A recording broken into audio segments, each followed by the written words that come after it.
Hello friends, तो कैसे आप लोग? क्या हाल चाल है आप लोगों के? आई होप, मेरी आशा है कि आप सभी के हाल चाल बढ़िया ही होंगी। ये Nikhil Kushwaha. Welcome to let's study. Let's study में आपका स्वागत है। फ्रेंड्स, आज हम इस वीडियो सेशन में डिस्कशन करेंगे जो आपके सीटेट ऑनलाइन एग्जाम हुए थे। सीटेट दिसंबर जनवरी 2022-2023 को जो सीबीएसई के द्वारा कंडक्ट किया गया था, उनके हम इस वीडियो सेशन में ऑनलाइन एग्जाम के क्वेश्चन पेपर को सॉल्व करेंगे और डिटेल में डिस्कस करेंगे। फ्रेंड्स, आई होप यह वीडियो सेशन आपको पसंद आएगा। अगर आप हमारे वीडियो में पहली बार आए हैं या हमारे यूट्यूब चैनल लेट्स स्टडी पर पहली बार आए हैं या फर्स्ट टाइम विजिट किया है, तो हमारे यूट्यूब चैनल लेट्स स्टडी को सब्सक्राइब करें, बेल आइकन पर प्रेस करें, ताकि हमारे यूट्यूब चैनल लेट्स स्टडी के माध्यम से आपको सभी लेटेस्ट एजुकेशन वीडियोस के अपडेट टाइम से मिल सकें, आप तक टाइम तक पहुँच सकें। अगर वीडियो अच्छा लगे तो वीडियो को ज़्यादा से ज़्यादा लाइक करें और ज़्यादा से ज़्यादा शेयर करें अपने फ्रेंड्स को, ताकि जो टीचिंग एग्जाम की तैयारी कर रहे हैं। तो चलिए फ्रेंड्स, वीडियो सेशन को स्टार्ट करते हैं। तो फ्रेंड्स, आज हम लोग वीडियो में डिस्कशन करेंगे सीटेट दिसंबर जनवरी 2022-2023 के क्वेश्चन पेपर जो सीबीएसई के द्वारा कंडक्ट किए गए थे। और इस वीडियो में हम लोग डिस्कस करेंगे सीटेट पेपर 1, जो आपका 11 जनवरी 2023 को कंडक्ट किया गया था सीबीएसई के द्वारा, जिसमें हम लोग इस वीडियो सेशन में डिस्कस करेंगे केवल सीडीपी के यानी कि चाइल्ड डेवलपमेंट एंड पेडागोजी के 30 क्वेश्चंस के आंसर डिटेल में डिस्कस करेंगे और समझेंगे। तो चलिए फ्रेंड्स, वीडियो सेशन को स्टार्ट करते हैं यहीं पर। तो चलिए फ्रेंड्स, वीडियो सेशन को स्टार्ट करते हैं और सॉल्व करना स्टार्ट करते हैं। तो फ्रेंड्स, यह आपका सीटेट पेपर 1 है, जो आपका ऑनलाइन एग्ज़ाम कंडक्ट किया गया था 11 जनवरी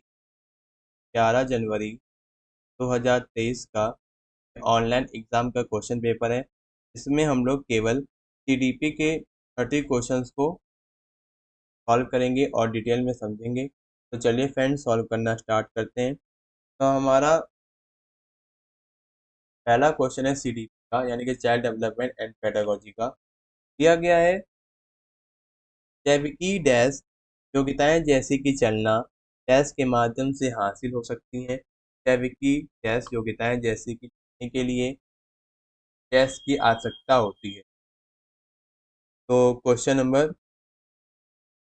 फर्स्ट का आपका आंसर हो जाएगा ऑप्शन नंबर फर्स्ट। प्राथमिक परिवेश के साथ आनंददायी अंत क्रियाएं प्रतीक स्पष्ट अनुदेश। ऑप्शन नंबर फर्स्ट आपका राइट आंसर। चलने जैसी जैविक योग्यताएं जो आपकी प्राथमिक योग्यताएं फ्रेंड, जिनका अर्थ है कि वे सहज हैं, उन्हें स्पष्ट निर्देशक की आवश्यकता नहीं है। मनुष्य चलने की योग्यता के साथ पैदा हुआ और वे अपने पर्यावरण के साथ चंचल अंत क्रिया के माध्यम से चलना सीखते हैं। शारीरिक विकास की प्रगति प्रगति जहाँ शिशु अपने आसपास की खोज और पेशी कौशल को बढ़ावा देने वाली गतिविधियों में शामिल होकर चलना सीखते हैं, जिसका अर्थ है कि वे सहज नहीं है, उन्हें स्पष्ट निर्देशन की आवश्यकता होती है। मनुष्य में जन्म के समय लिखने की क्षमता नहीं होती और उन्हें यह सिखाया जाना चाहिए कि स्पष्ट निर्देशों के माध्यम से कैसे लिखना है। लेखन एक सीखा हुआ कौशल है जिसमें आमतौर पर आवश्यक तकनीकों और ज्ञान प्राप्त करने के लिए औपचारिक शिक्षा और विशिष्ट निर्देश शामिल होते हैं। तो चलिए फ्रेंड्स, अब हम लोग आगे बढ़ते हैं। अब आपका अगला क्वेश्चन है, विकास के संदर्भ में निम्नलिखित में से कौन सा कथन सही है?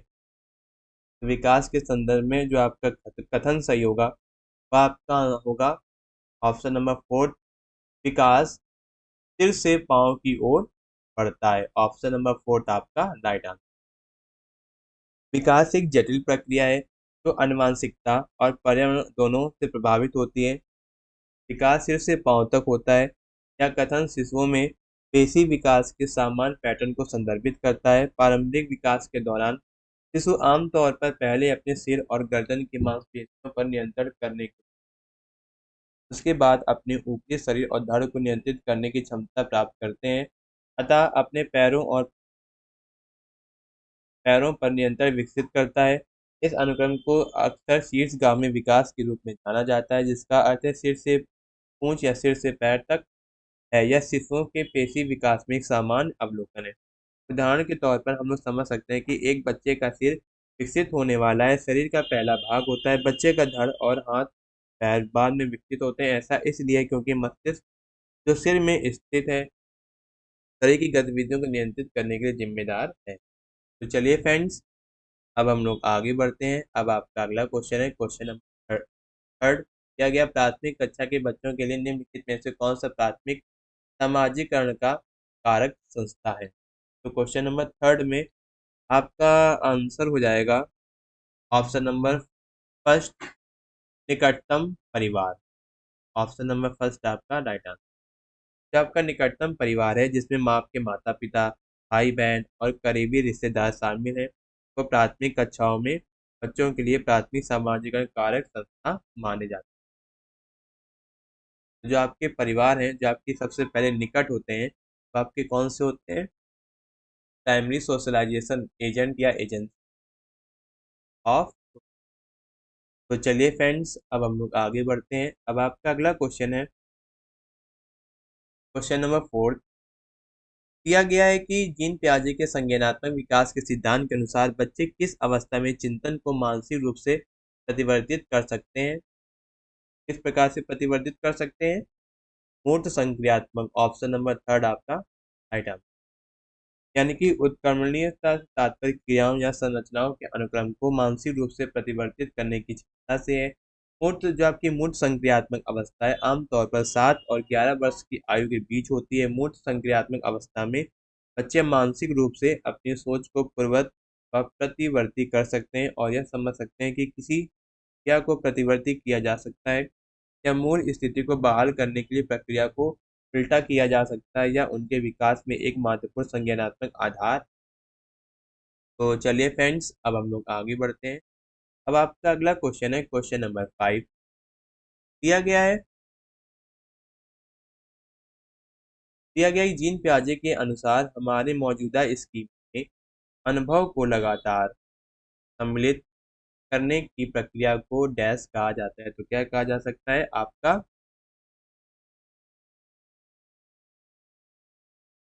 आपका कहा जाता है समावेशन, यानी कि आत्म संतकरण। ठीक। जो आपका आत्म संतकरण समायोजन है के साथ साथ संज्ञानात्मक विकास की दो मुख्य प्रक्रियाओं में से एक है। ऑप्शन नंबर फर्स्ट है आपका राइट आंसर। जो आपकी या हमारे मौजूदा ज्ञान संरचनाओं या योजनाओं में नई जानकारी को शामिल एक प्रक्रिया है। तो चलिए फ्रेंड्स, अब हम लोग आगे बढ़ते हैं। अब आपका अगला क्वेश्चन है, क्वेश्चन नंबर 6। दिया गया है कि निम्नलिखित में से कौन सा सिद्धांत सीखने की प्रक्रिया में चर्चा और वाद विवाद को बहुत महत्व देता है? कौन महत्व देता है? आपके लेव वेगोट्स्की की सामाजिक सांस्कृतिक सिद्धांत। ऑप्शन नंबर थर्ड आपका राइट आंसर। तो आपके लेव वेगोट्स्की का सामाजिक सांस्कृतिक सिद्धांत है सीखने की प्रक्रिया में चर्चा और वाद विवाद पर महत्वपूर्ण विचार करता है, क्योंकि समीपस्थ विकास क्षेत्र यानी कि जेडपीडी यानी कि जोन ऑफ प्रॉक्सिमल डेवलपमेंट की अवधारणा एक केंद्रीय भूमिका निभाती है। जेडपीडी अधिक जानकार व्यक्तियों की सहायता और मार्गदर्शन के साथ साथ एक शिक्षार्थी के वास्तविक विकासात्मक स्तर और उनके संभावित विकासात्मक स्तर के बीच के अंतर को संदर्भित करता है। तो चलिए फ्रेंड्स, अब हम लोग आगे बढ़ते हैं। अब आपका अगला क्वेश्चन है, क्वेश्चन नंबर 7। अब आपका value based question type question दिया गया है कि एक विद्यार्थी को किसी सवाल से जूझते देखकर उसके अध्यापिका उस सवाल की भाषा को सरल करने और कुछ संकेत देने का निर्णय लेती है। लेव वेगोट्स्की सिद्धांत में इसे क्या कहा गया है? तो आपका क्या कहा गया है? आपका कहा गया है पाठ, यानी कि इसके फोल्डिंग। जो आपका पाठ है, पाठ एक शिक्षण पद्धति है जिसमें एक अधिक अनुभवी या जानकार व्यक्ति एक ऐसे विद्यार्थी को सहायता प्रदान करता है जो किसी कार्य के साथ संघर्ष कर रहा है। पाठ के पीछे विचार यह है कि शिक्षार्थी को धीरे धीरे अधिक स्वतंत्रता दी जाती है, क्योंकि वे अपने कौशल और समझ विकसित करते हैं। इस मामले में शिक्षक संकेत देकर और प्रश्न की भाषा को सरल बनाकर पहचान प्रदान कर रहा है या छात्र को आवश्यक अवधारणाओं पर ध्यान केंद्रित करने और विवरण में फंसने से बचने की अनुमति। तो चलिए फ्रेंड्स, अब हम लोग आगे बढ़ते हैं। अब आपका अगला क्वेश्चन है, लॉरेंस कोल्सबर्ग ने बच्चों एवं वयस्कों में नैतिक तर्क का मूल्यांकन के लिए किसका उपयोग किया है? तो किसका उपयोग किया है? आपके परिकल्पित स्थितियां। ऑप्शन नंबर फर्स्ट आपका राइट आंसर। जो आपके परिकल्पित स्थितियां हैं, कोल्सबर्ग ने नैतिक विकास का एक सिद्धांत विकसित किया है जो नैतिक तर्क के चरणों को प्रस्तावित करता है जैसे वे परिपक्व हों। का मानना था कि नैतिक विकास चरणों में होता है और लोग परिपक्व होने पर इन चरणों से आगे बढ़ते हैं। नैतिक तर्क का मूल्यांकन करने के लिए कोल्सबर्ग ने हेज दुविधा जैसी काल्पनिक स्थितियों का उपयोग किया। ये दुविधा में एक व्यक्ति के सामने एक दवा चुराने का विकल्प होता है जिससे वह अपनी पत्नी की जान बचाने के लिए पान नहीं कर सकता। कोल्सबर्ग ने लोगों से पूछा कि वे इस दुविधा को कैसे हल करेंगे और फिर उनके नैतिक विकास के चरण को निर्धारित करने के लिए उनकी प्रतिक्रियाओं का विश्लेषण करेंगे। इसी प्रकार लॉरेंस कोल्सबर्ग ने बच्चों और वयस्कों के बीच नैतिक तर्क का मूल्यांकन करने के लिए काल्पनिक स्थितियों का उपयोग किया। तो चलिए फ्रेंड्स, अब हम लोग आगे बढ़ते हैं। अब आपका अगला क्वेश्चन है क्वेश्चन नंबर 9। दिया गया रचनावाद का समर्थन करने वाले किससे महत्व देते हैं? तो किसे महत्व देते हैं? बाल केंद्रित पाठचर्या को, यानी कि चाइल्ड सेंटर करिकुलम को। ऑप्शन नंबर फर्स्ट आपका राइट आंसर। जो आपकी रचनावाद है, रचनावाद एक शैक्षिक सिद्धांत है जो दुनिया के बारे में अपने स्वयं के ज्ञान और समझ के निर्माण में शिक्षार्थियों की सक्रिय भूमिका पर जोर देता है। क्या आपका एक बाल केंद्रित पाठचर्या में व्यक्तिगत शिक्षार्थी, उनकी रुचियां, आवश्यकताओं और पूर्व ज्ञान पर ध्यान केंद्रित किया जाता है। पाठचर्या को लचीला और अनुकूलनीय बनाने के लिए डिजाइन किया गया है जिससे छात्रों को उन तरीकों से ज्ञान का पता लगाने और निर्माण करने की अनुमति मिलती है जो उनके लिए सार्थक है। तो चलिए फ्रेंड्स, अब हम लोग आगे बढ़ते हैं। अब आपका अगला क्वेश्चन है बुद्धि लब्धि यानी कि इंटेलिजेंस पेटेंट आईक्यू परीक्षणों की आलोचना इसलिए की जाती है क्योंकि वे। ऑप्शन नंबर थर्ड, परीक्षण निष्पादन पर पर्यावरणीय कारकों के प्रभाव को नजरअंदाज करते हैं। ऑप्शन नंबर थर्ड आपका राइट आंसर।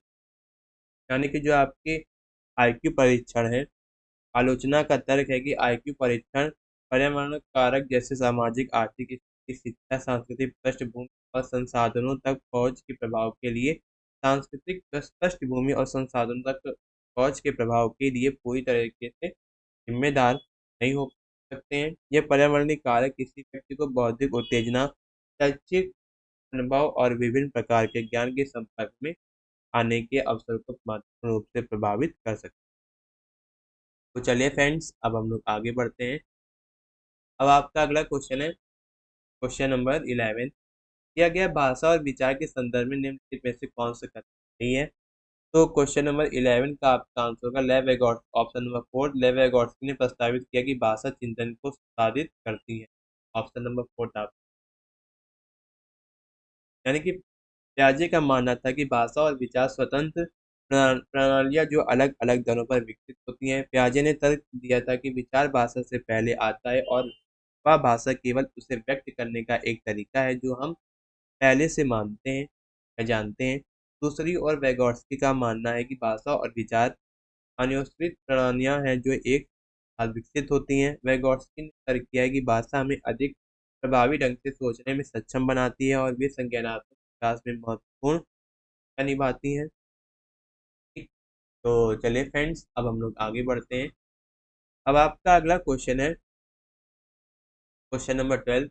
दिया गया जेंडर प्रमुख रूप से एक डैश निश्चित है। तो जो आपका जेंडर है इसके लिए प्रतिपादित किया गया, यानी के लिए निर्मित किया गया है। तो सामाजिक, यानी कि ऑप्शन नंबर सेकंड आपका।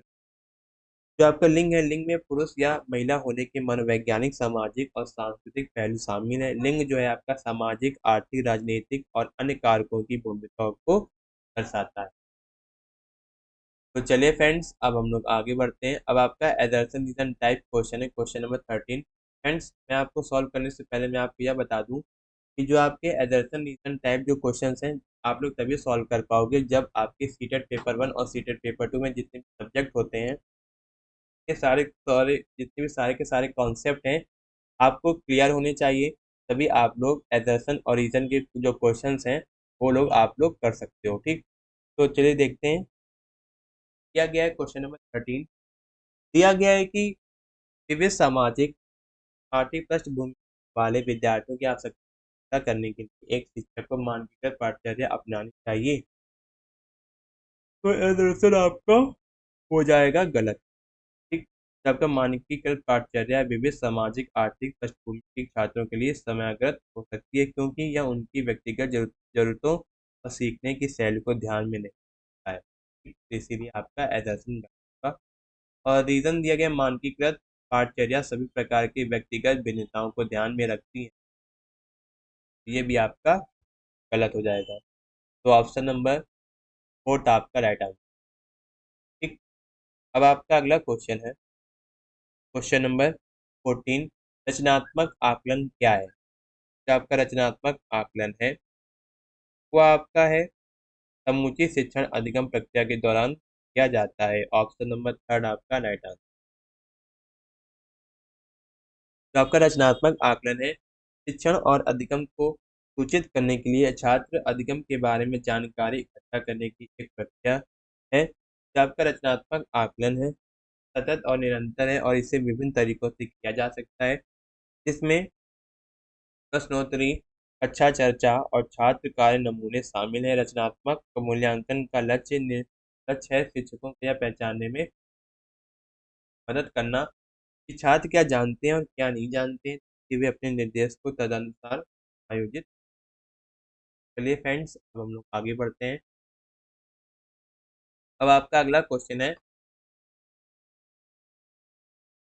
Question number 15। दिया गया निम्नलिखित में से कौन से उपागम के द्वारा विद्यार्थियों में समालोचनात्मक चिंतन को बढ़ावा देने की संभावना है? तो क्वेश्चन नंबर 15 का आपका आंसर हो जाएगा ऑप्शन नंबर सेकंड, परिकल्पनाओं को विकसित करने में विद्यार्थियों को सहयोग देना। ऑप्शन नंबर सेकंड आपका राइट। तो आपका समालोचनात्मक स्पष्ट रूप से और तर्क संगत रूप से सोचने की क्षमता है, क्यों क्या करना है या क्या विश्वास करना है, इसमें चिंतनशील और स्वतंत्र सोच में संलग्न होने की क्षमता आसान। अब आपका अगला क्वेश्चन है, क्वेश्चन नंबर 16। क्वेश्चन नंबर 16 दिया गया है, अनुसूचित जनजाति यानी कि एसटी के विद्यार्थियों के समावेशन को सफल बनाने के लिए क्या महत्वपूर्ण है कि? तो क्वेश्चन नंबर 16 में आपका आंसर होगा ऑप्शन नंबर 3, उनकी अपनी स्थानीय भाषा में बनाई गई शैक्षिक सामग्रियों को उपलब्ध करवाए जाएं। ऑप्शन नंबर 3 आपका राइट आंसर। अब आपका अगला क्वेश्चन है, क्वेश्चन नंबर 17। दिया गया है, डिसलेक्सिया से ग्रसित विद्यार्थी, जो आपका डिसलेक्सिया है, जो आपका दृष्टिबाधित विद्यार्थी किससे ग्रसित है, यानी कि क्या लक्षण होते हैं उसमें? तो क्वेश्चन नंबर 17 का आपका आंसर होगा पढ़ने के लिए अनिच्छुक होते हैं। ऑप्शन नंबर 4 आपका राइट आंसर। दृष्टिबाधित विद्यार्थियों को कठिनाई हो सकती है या वे मानक मुद्रित सामग्री को पढ़ने में असमर्थ हो सकते हैं, जो सूचना और अधिगम के संसाधनों तक की पहुंच को सीमित कर। तो चलिए फ्रेंड्स, अब हम लोग आगे बढ़ते हैं। अब आपका अगला क्वेश्चन है, क्वेश्चन नंबर 18। दिया गया निम्नलिखित में से दृष्टिबाधित विद्यार्थियों के समावेशन में कौन सा एक बाधक बनता है? तो क्वेश्चन नंबर 18 का आपका आंसर हो जाएगा ऑप्शन नंबर 4, लिखित या मुद्रित सामग्री। ऑप्शन नंबर 4 आपका राइट आंसर। अब आपका अगला क्वेश्चन है, क्वेश्चन नंबर 19। दिया गया निम्नलिखित में से क्या ध्यान भाव या अति सक्रियता विकार से संबंधित है, यानी एडीएचडी से संबंधित है? तो क्वेश्चन नंबर 19 का आपका आंसर होगा क्षण आवेगशीलता।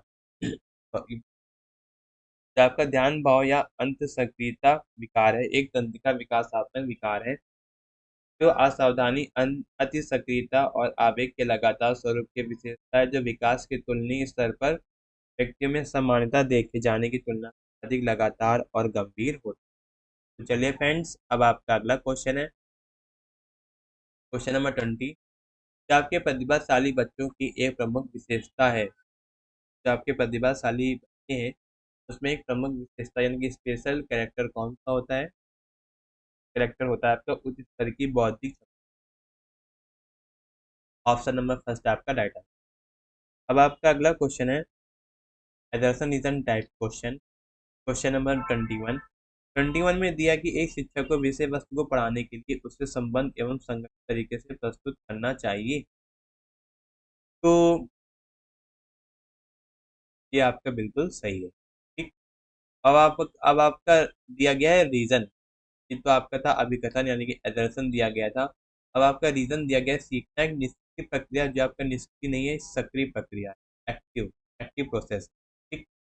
इसीलिए क्वेश्चन नंबर 21 में आपका आंसर होगा ऑप्शन नंबर थर्ड, कि दर्शन आपका सही है, लेकिन जो आपका रीजन है वो आपका गलत है। ऑप्शन नंबर थर्ड आपका राइट आंसर। अब आपका अगला क्वेश्चन है क्वेश्चन नंबर 22। दिया गया संज्ञान के समकालीन सिद्धांतों के अनुसार स्मृति क्या है, यानी कि मेमोरी क्या है। तो मेमोरी है आपकी निर्माण एवं विवेचना करने दोनों में सक्षम। ऑप्शन नंबर सेकंड आपका राइट। अब आपका अगला क्वेश्चन है क्वेश्चन नंबर 22। 22 हो गया आपका। अब आपका अगला क्वेश्चन है क्वेश्चन नंबर 23। शिक्षार्थियों द्वारा ज्ञान के निर्माण को बढ़ावा देने के लिए एक विद्यालय को गैस शिक्षण शास्त्रीय प्रविधियों को बढ़ावा देना चाहिए। तो किस प्रकार बढ़ावा देना चाहिए, क्या होनी चाहिए, बाल केंद्रित विद्यालय यानी कक्षाएं होनी चाहिए, चाइल्ड सेंटर क्लासेस क्लास। ठीक। ऑप्शन नंबर फर्स्ट आपका राइट आंसर।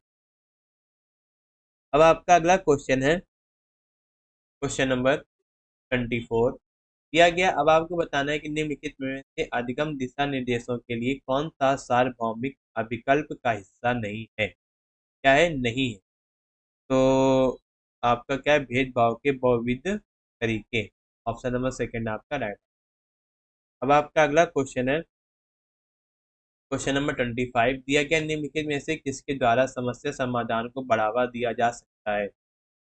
तो क्वेश्चन नंबर 25 का आपका आंसर होगा ऑप्शन नंबर फर्स्ट, अनुरूपात्मक चिंतन। अनुरूपात्मक चिंतन, ऑप्शन नंबर फर्स्ट आपका राइट आंसर। अब आपका अगला क्वेश्चन है assertion reason type question. Question number 26 में दिया है आपका, तो आपके विद्यालय दिया गया एजर्सन विद्यालय आने से पूर्व छोटे बच्चों में अपने परिवेश समझ बनाने के लिए सहज सिद्धांत मौजूद होते हैं।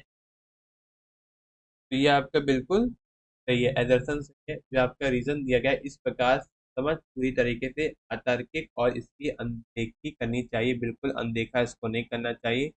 आपका रीजन गलत होगा, एजर्सन सही है। तो ऑप्शन नंबर थर्ड आपका राइट आंसर। ठीक। अब आपका अगला क्वेश्चन है क्वेश्चन नंबर 27। अब आपको बताना है भावनाओं के बारे में निम्नलिखित में से कौन सा कथन सही नहीं है। क्या है, नहीं है। तो क्वेश्चन में क्या आ रहा है, नहीं है। जो आपको बताना है, जो आपका नहीं होगा, जो गलत होगा, वही आपका राइट आंसर। तो क्वेश्चन नंबर 27 में आपका आंसर होगा भावनाएं और संज्ञान दोनों अपने आप एक दूसरे से स्वतंत्र हैं। ऑप्शन नंबर थर्ड आपका राइट आंसर। अब आपका अगला क्वेश्चन है क्वेश्चन नंबर 28। दिया गया निम्नलिखित में से कौन सा आंतरिक अभिप्रेरणा का उदाहरण नहीं है। तो क्वेश्चन नंबर 28 का आपका आंसर होगा ऑप्शन नंबर फोर्थ, पुरस्कार पाने के लिए प्रयास करना। ऑप्शन नंबर फोर्थ आपका राइट आंसर। अब आपका अगला क्वेश्चन है क्वेश्चन नंबर 29। दिया गया है सीखना अधिक प्रभावी होता है जब, जो आपका सीखना है, सीखना अधिक प्रभावी होता है जब जब आपका विषय वस्तु को वास्तविक जीवन के अनुभव के साथ जोड़ा जाए। ठीक। तो जो सीखना है यानी कि अधिगम है आपका अधिक प्रभावी हो जाए। ऑप्शन नंबर फर्स्ट आपका राइट आंसर। अब आपका लास्ट क्वेश्चन है सीटेट पेपर वन, जो आपका 11 जनवरी 2023 को कंडक्ट किया गया था। आपका सीडीपी सेक्शन का आपका आखिरी क्वेश्चन है क्वेश्चन नंबर 30। एक अनुकूल समर्थित सीखने का वातावरण बनाने के लिए एक शिक्षक को क्या करना चाहिए। तो एक शिक्षक को क्या करना चाहिए, विद्यार्थियों के बीच सहयोग को बढ़ावा देना चाहिए। ऑप्शन नंबर फर्स्ट आपका राइट आंसर। तो फाइनली फ्रेंड्स, आपकी 11 जनवरी 2023 के ऑनलाइन एग्जाम का सीटेट पेपर वन, जिसमें हम लोगों ने सीडीपी के 30 क्वेश्चंस, केवल सीडीपी के 30 क्वेश्चन सॉल्व किए, जो आपके 11 जनवरी 2023 के ऑनलाइन एग्जाम के क्वेश्चन पेपर में आपके आए थे। और फ्रेंड्स, यह क्वेश्चन पेपर आपको सीबीएसई की ऑफिशियल वेबसाइट पर आपको मिल जाएगा। तो सीबीएसई की ऑफिशियल वेबसाइट है cbsecseated.nic.in। और फ्रेंड्स, यह क्वेश्चन पेपर मेरे टेलीग्राम चैनल पर भी आपको मिल जाएगा, और मेरे टेलीग्राम चैनल का नाम है लेट्स स्टडी टीम इंडिया। तो आप लोग मेरे टेलीग्राम चैनल को ज्वाइन करिएगा, ताकि आपको सारे अपडेट्स, आपको टीचिंग एग्जाम से रिलेटेड आपको सारे भी अपडेट हैं आपको मिल जाए। और फ्रेंड्स, मैंने दोनों का जो लिंक है, वेबसाइट का लिंक और अपने टेलीग्राम चैनल का लिंक, मैंने अपने इसी वीडियो के डिस्क्रिप्शन में आपको दे रखा है। तो आप लोग इस वीडियो के डिस्क्रिप्शन में जाइएगा और चेकआउट करिएगा, आपको दोनों लिंक वहाँ पर आपको मिल जाएंगे। और आप लोग और मेरा टेलीग्राम चैनल लिंक है, आप लोग वहाँ पर क्लिक करेंगे और आप लोगों को यह क्वेश्चन पेपर आपको मिल जाएगा। जब आप लोग मेरे टेलीग्राम चैनल को ज्वाइन करेंगे, तब आपको सारे अपडेट आपको मिल जाएंगे एग्जाम से रिलेटेड। तो फ्रेंड्स, आई होप आपको यह वीडियो सेशन पसंद आया होगा, पूरा डिस्कशन पसंद आया होगा। हमने सीटेट के ऑनलाइन एग्जाम के केवल टीडीपी पार्ट के क्वेश्चंस के आंसर अच्छी तरीके से डिटेल में समझे। जो ऑनलाइन एग्जाम जो आपका 11 जनवरी 2023 को जो आपका सीटेट पेपर 1 हुआ था, कंडक्ट किया गया था सीबीएसई के द्वारा, और यह क्वेश्चन पेपर बहुत ही इंपॉर्टेंट है। तो लोग टीचिंग एग्जाम की तैयारी करें, जिसमें आपका चाइल्ड डेवलपमेंट एंड पेडागोजी यानी कि बाल विकास एवं शिक्षा शास्त्र विषय सब्जेक्ट पूछा जाता है टीचिंग। जो लोग टीचिंग एग्जाम से रिलेटेड एग्जाम की तैयारी कर रहे हैं, तो यह वीडियो उनके लिए बहुत ही हेल्पफुल है, बहुत ही मददगार साबित होगा। तो प्लीज़ वीडियो को ज़्यादा से ज़्यादा लाइक करें और ज़्यादा से ज़्यादा शेयर करें अपने फ्रेंड्स को, ताकि यह वीडियो उनके लिए बहुत ही हेल्पफुल हो, बहुत ही मददगार साबित हो। और हमारे यूट्यूब चैनल लेट्स स्टडी को सब्सक्राइब करें, बेल आइकन को प्रेस करें, ताकि आप सभी तक लेटेस्ट एजुकेशन वीडियोस का नोटिफिकेशन आपको टाइम से मिल सके, आप तक टाइम से पहुंच सके। और फ्रेंड्स, मेरे टेलीग्राम चैनल को ज्वाइन करना ना भूलेगा, और मेरे टेलीग्राम चैनल का नाम है लेट्स स्टडी टीम इंडिया। अगर मन में कोई डाउट हो, तो डाउट क्लियर करने के लिए कमेंट बॉक्स में कमेंट करें। I will time my best reply to all. Thank you guys, thank you for watching my YouTube channel videos. मिलते हैं अगली वीडियो में, जिसमें हम लोग डिस्कशन करेंगे सीटेट एग्जाम का next section and next question paper. Best of luck for your teaching exam. मिलते हैं अगले वीडियो में। थैंक यू, धन्यवाद।